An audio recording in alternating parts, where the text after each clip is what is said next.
I think my husband is cheating on me. I knew it when I found the hair. While changing the bedsheets, I found long, black hair, curled up right next to my husband's pillow. There's no way it could be mine. I'm blonde. Any idea who this is from? I demanded, shoving the hair in his face. What is that? A hair? I found it in our bed. He looked from me to the hair, then back again.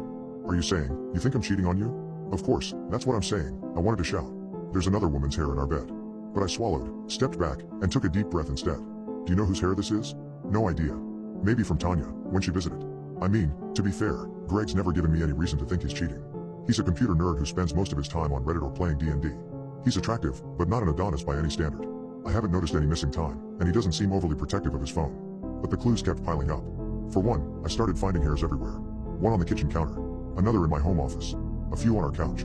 When I emptied our Roomba, there were a dozen or more, all tangled up with the dust. One night, I smelled perfume. Greg claimed he couldn't smell it. How could he not? It was unique. Sweet and floral, yet with a tangy undertone. Almost sour. Smelling it made my stomach turn. Another night I went into the bathroom and saw something small and red on the tile. Like a shard of plastic, maybe, that had broken off something. I bent down and picked it up, only to find that it looked like a fingernail. Yellowish white on one side, red lacquer on the other. But it was so small, I really couldn't be sure. Little incidents like this kept happening every few weeks. A hair, a whiff of perfume.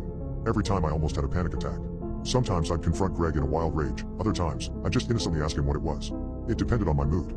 How desperate I was feeling. He continued denying it. And I, truly, started to believe him. I told myself that it was all in my head. I was being paranoid. My marriage was fine. But then I found the smoking gun. On Saturday, I was supposed to go out to dinner with a friend. But as soon as I got to the restaurant, I got a text from her, saying she had to cancel. Disappointed, when I got home I went straight up to the bathroom and started a nice, hot shower going.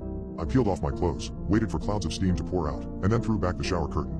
There was something in the drain. I bent over to inspect it, and my blood ran cold. It was a clump of black hair. How do you explain this? I yelled, running out of the bathroom naked. I dropped the wet clump of hair on his chest. He stared at me, at a loss for words. What? Her hair was in the shower. Whose hair? He asked, taking the clump off his shirt and grimacing. Don't you effing gaslight me? Your girlfriend's hair. Haley. He looked into my eyes, and he really did seem honest, at that moment. I don't know whose hair this is. But I'm not cheating on you. How stupid do you think I am? I growled, like a rabid animal.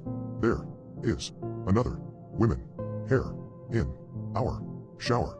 Okay, you need to calm down. He threw the hair on the nightstand, stood up, and gently wrapped his hands around my shoulders. I understand why you would think I'm cheating. But I'm not.